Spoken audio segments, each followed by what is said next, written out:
Nós estamos de volta com o Jogo do Poder, hoje recebendo os cientistas políticos Geraldo Tadeu, do UPERJ, e Ricardo Ismael, da PUC. Ricardo, a decisão da presidente Lula de convidar, da presidente Dilma, de convidar o presidente Lula para integrar o ministério dela, foi um erro político, na verdade, que, digamos, ela tentou fazer com que ele pudesse ajudá-la no sentido de agregar as forças políticas em torno de seu governo e, na verdade, na prática, conseguiu o resultado absolutamente adverso, ou não?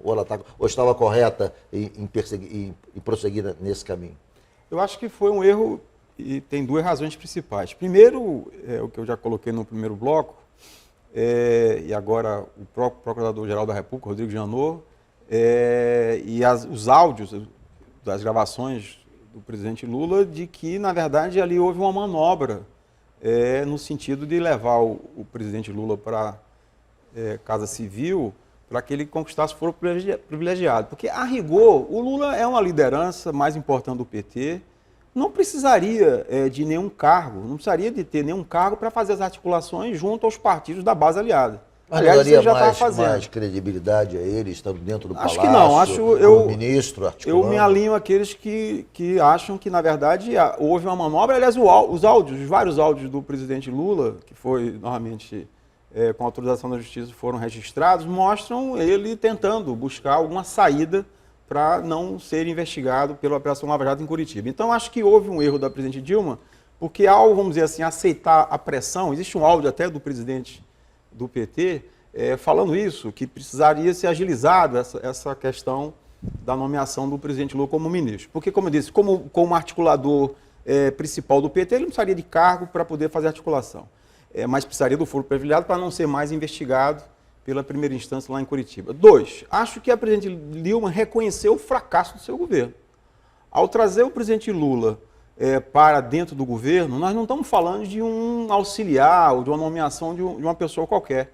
Na verdade, a leitura que muita gente fez, e eu também faço, é de que a Dilma reconhece que ela não é mais capaz de vencer a crise política e vencer a crise econômica. É preciso trazer, portanto, o Lula para que ele reorganizasse o seu próprio governo. Que seria fosse quase um primeiro-ministro do governo, num presidencialismo. Teria capacidade política de articulação, coisa que ela comprovadamente não tem. Mas não só de articulação, de formulação, inclusive, da nova política econômica e de fazer uma nova reforma ministerial. Portanto, a rigor, um reconhecimento do fracasso do seu governo, o que, nessa altura do campeonato, não ajuda em nada a tentar, vamos dizer assim, convencer a sociedade que ela é capaz de vencer a crise política e econômica e chegar ao final de 2018. Geraldo, como é que você viu a decisão do Procurador-Geral Janot, que, em certa medida, ele reformulou a posição anterior? Inicialmente, ele era favorável a que Lula fosse para o Ministério, mas que, na verdade, o foro dele continuasse com o juiz Moro em Curitiba. Mas ele,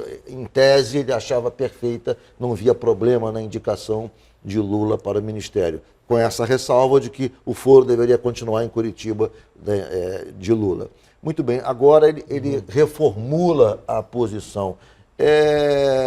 Há algumas pessoas que se mostraram críticas a isso, porque acham que o procurador, ao se posicionar, deveria estar já embasado, deveria ter estudado a exaustão o caso e não deveria, num curto espaço de tempo, emitir pareceres contrários e, em certa medida, antagônicos. Como é que você vê isso, Geraldo?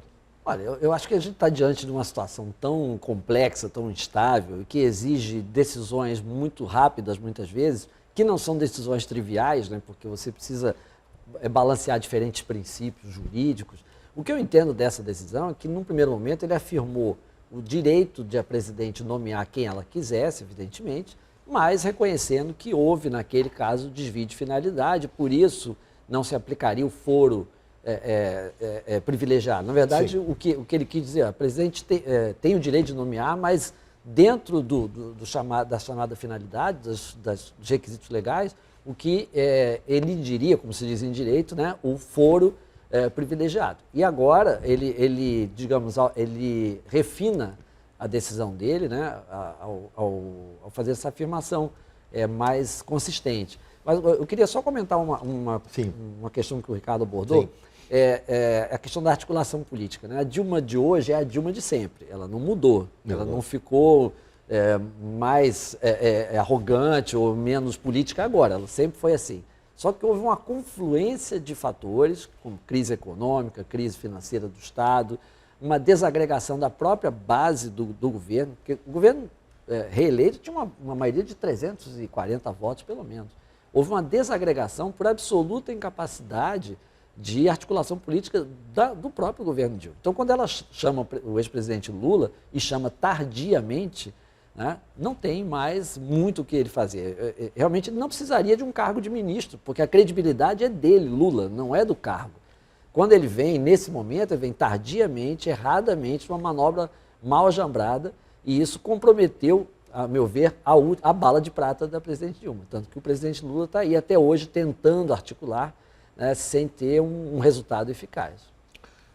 Ricardo, a possibilidade de Michel Temer ascender ao governo coloca uma nova discussão. Terá ele condições políticas para realmente pacificar minimamente o país, para o país voltar, digamos, a tentar retomar algum projeto de crescimento econômico, de estabilidade política e econômica? Ou seja, Michel tem as pré-condições para restabelecer, digamos, a normalidade política e institucional no Brasil? Ricardo, um ponto que eu acho que é importante salientar, para responder a você, é de que por que 2016 não é 1964? Por uma questão muito clara e é preciso ser dita aqui. Os atores políticos têm apostado numa solução pela via institucional e pela Constituição. Ou seja, diferentemente de 64, quem disse isso foi o grande Chico Oliveira. Ele disse, não, mas em 64, ali no pré-64, ninguém mais apostava numa solução via Congresso Nacional, muito menos dentro das regras do jogo. Cada um estava fazendo sua estratégia para, novamente, uma solução que era contra, ou não era pela via institucional nem constitucional. Agora não. Agora há, certamente, atores que começam a colocar propostas aqui e acolá, mas elas têm que ser viabilizadas dentro do texto constitucional. O que é que o texto constitucional diz? Que, em caso de impeachment, assume o vice. Vice-presidente esse que foi escolhido pela Dilma em 2010 e em 2014. Pela Lula, por Dilma e pelo PT. Portanto, não há o que contestar sobre a escolha de Dilma em 2010 e 2014. A Constituição diz que, no caso de impeachment, quem assume é o vice. Não, eu vou chegar lá. Estou falando se ele individualmente. Eu vou chegar lá. Não, eu vou chegar lá. Não, porque existe uma contestação da legitimidade, inclusive, do Michel Temer assumir a presidência da República, que seria um golpe. Eu estou tentando refutar isso. Bom, chegando a. Se realmente você tiver uma conclusão no Congresso Nacional do impeachment da Dilma, que precisa, além de ser aceito o pedido, você vai ter o julgamento que vai se dar no Senado, o Michel Temer assumindo, ele terá que enfrentar uma situação bastante difícil. Né? Quer dizer, eu não estou nem colocando agora na mesa a questão de um julgamento futuro que vai ter que acontecer no TSE, da questão da chapa da Dilma e Temer, se recebeu ou não o recurso desviado da Petrobras, do esquema de corrupção da Petrobras, porque isso também vai acontecer em algum momento futuro. Alguns falam que só em 2017 teria um julgamento definitivo sobre isso. Bom, mas caso assuma, e imagino que seja ainda ao final desse semestre, no caso do impeachment, o Michel Temer terá enormes desafios pela frente, não tenha dúvida.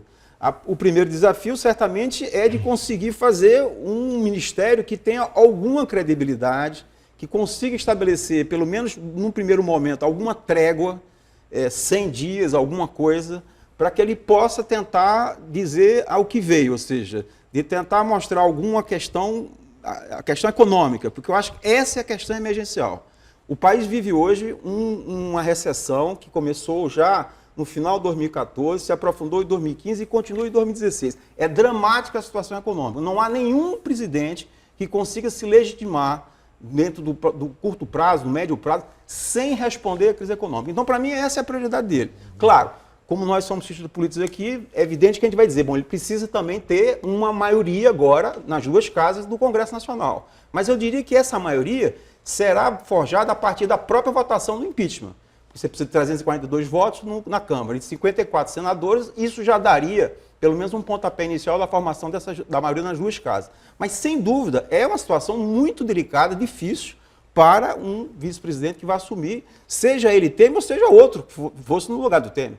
Ou seja, a situação não é Temer, a situação é difícil e o vice-presidente, segundo a Constituição, enfrentaria uma situação difícil, aliás, como enfrentou Itamar Franco também em 92. Né? Vou fazer um rápido intervalo e o Jogo do Poder volta em um minuto.